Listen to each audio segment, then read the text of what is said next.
Today, we're going to take a closer look at Intel Corporation. The stock is down over 27% after reporting earnings. On today's episode, we are going to take a closer look at all the negative stuff impacting Intel stock.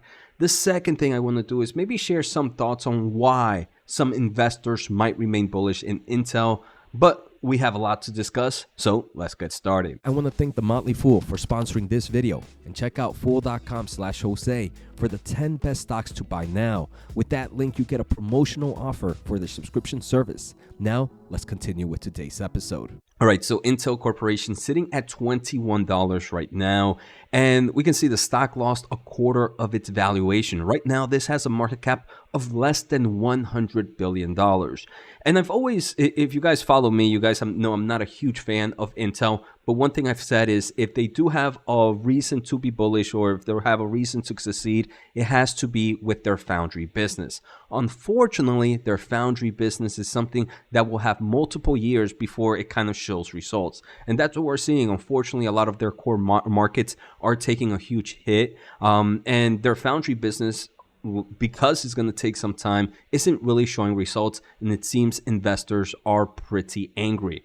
But at less than $100 billion market cap, I can definitely see why some investors would see this as a long-term potential, as Intel is building manufacturing factories all around the world, especially here in the United States, and they are improving their foundry solutions with developing newer nodes and advanced packaging solution. So that's, I want to say, one of the biggest reasons to be bullish. The other thing to kind of keep a closer eye out is with the market cap of $100 billion, I could see this now being kind of an acquisition target. Unfortunately, Intel is such a big company and they have like such a big dependency, or they provide kind of a lot of solutions for the CPU market, for the data center market, that I believe if any big tech tries to buy it, it's gonna definitely go against scrutiny from regulators, so it might not go through. So definitely buyable at this point by some players, but I think it would have to go through a lot of hurdles before it gets approved, or if it even gets approved. So some challenges there. So let's take a closer look at some other companies. AMD is one of the few semiconductor stocks today that is up. It's up roughly 1.5%. And in my opinion, the demise of Intel is actually showcasing the strength of AMD, and we'll explain a little bit more in today's episode. NVIDIA, unfortunately, right now is down roughly 4%, sitting at $104. NVIDIA has been a crazy ride, but I've mentioned it pretty much in all my videos. NVIDIA anywhere below 115, I think, is interesting, especially due to the kind of growth of Blackwell architecture. But who knows, in the short term, this stock can continue to be volatile.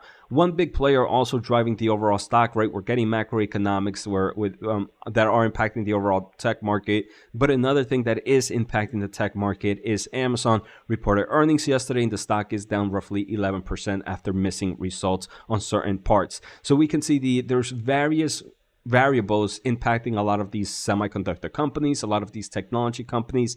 Intel's taking a bulk of the load right now because of also the weakness of earnings. So let's kind of take a top level overview of earnings. And right now, Intel shares fell more than 20% like we saw.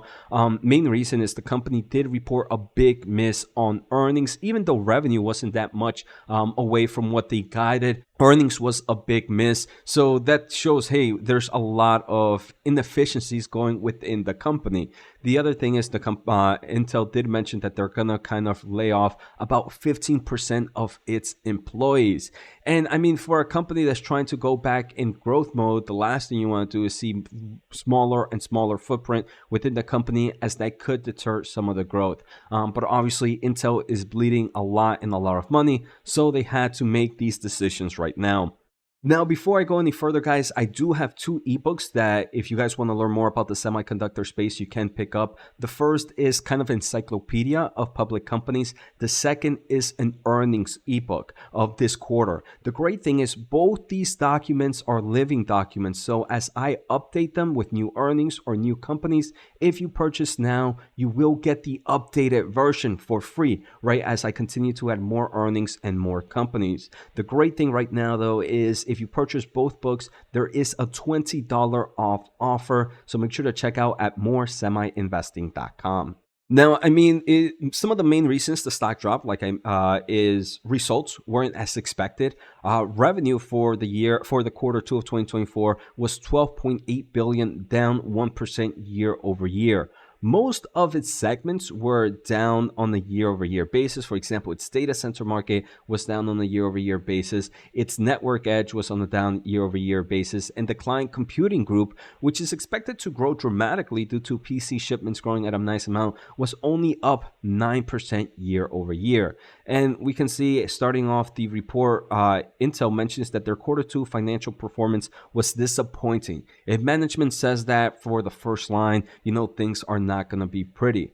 Second, they see that in this second half of the year, trends are going to be more challenging than previously expected. So not only did they miss expectations, but now they're saying that, hey, look, things are harder for the upcoming year. Now, they did give us quarter three outlook, and quarter three outlook is expected to be somewhere between $12.5 to $13.5 billion in revenue. On the lower end, that would actually be a sequential decline, even though Intel believes that sequentially it can continue to grow from here on out. Earnings per share, even though revenue could be higher than this quarter, earnings per share is actually going to be on a loss on a non-GAAP basis. Main reason is margins are being impacted by a lot of their products. So like I mentioned earlier on, data center, Intel's demise is AMD's savior at the moment. We saw that Intel's data center market was down 3% year over year, but AMD, a true competitor of Intel right here, was up 115% year over year, obviously driven primarily by their AI GPUs, but they also mentioned that they saw strong growth in their fourth generation AMD EPYC CPU sales. So unfortunately, this shows that maybe Intel continues to lose market share here in the data center market in the CPU space. So while Intel is seeing a weakness, AMD is seeing growth here. Now in the client segment, Intel only grew 9% year over year, as we saw, but AMD mentioned that their client segment grew 49% year over year. So again, we can continue to see where investors and analysts are saying, hey, look, Intel, while they are the leader here in the PC space, they have the hugest market share, they're not growing at true levels. It seems like AMD continues to take market share from this giant. So we can see why AMD stock is up right now opposed to Intel stock, which is down a nice amount. Another reason Intel stock is down right now is they did mention that at the beginning of the fourth quarter, they are going to be suspending their dividend. They've mentioned that as things become better throughout the upcoming years, which they believe they will kind of regain that commitment of a competitive dividend as cash flow improves over time. But right now they are gonna cancel that, and I do believe that brings more fear for the company because it showcases, hey, look, this company must be burning a lot of cash if they're trying to not only reduce headcount by over 15%, but they're also going to be reducing dividend. I did find it weird that they're canceling it in quarter four and not immediately. That probably would have been better, but it just seems like they were trying to forewarn investors before really doing it.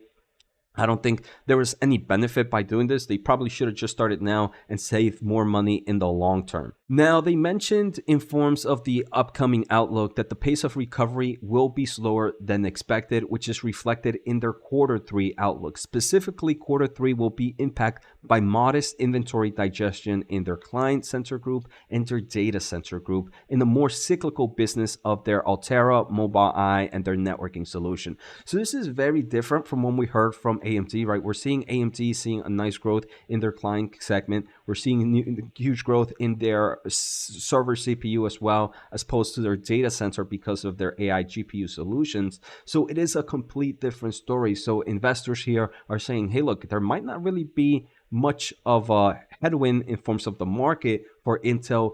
It just might be AMD that's creating that headwind. And another thing is Altera, which is kind of their embedded solution, is down a nice amount, where AMD this most recent quarter mentioned that they should expect sequential growth from here on out.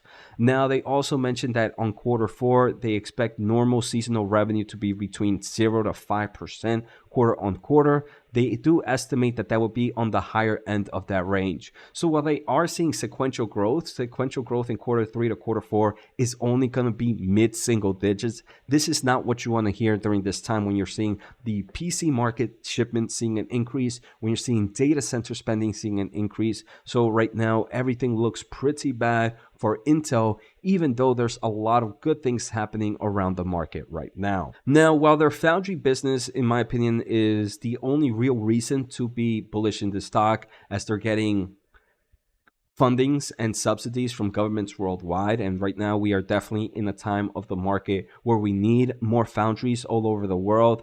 We can see that unfortunately Intel did reduce their capex for their foundry side. So if this is the segment you're trying to grow in and trying to dominate, but you're lowering your capex, you're kind of saying one thing but doing another. How can you really grow and become a leader in this space if you're slowing down in investment? So there's a lot of uncertainties with this stock, and I definitely see why the stock is down. I'm going to guess it's pretty much going to be dead money. It can fluctuate in forms of stock price, but we really won't see a true momentum or trend until we see better improvements from its foundry side. So let me know the thoughts on the comments below. Are you guys buying or selling Intel at these levels? Take care, have a good day, and see you next time.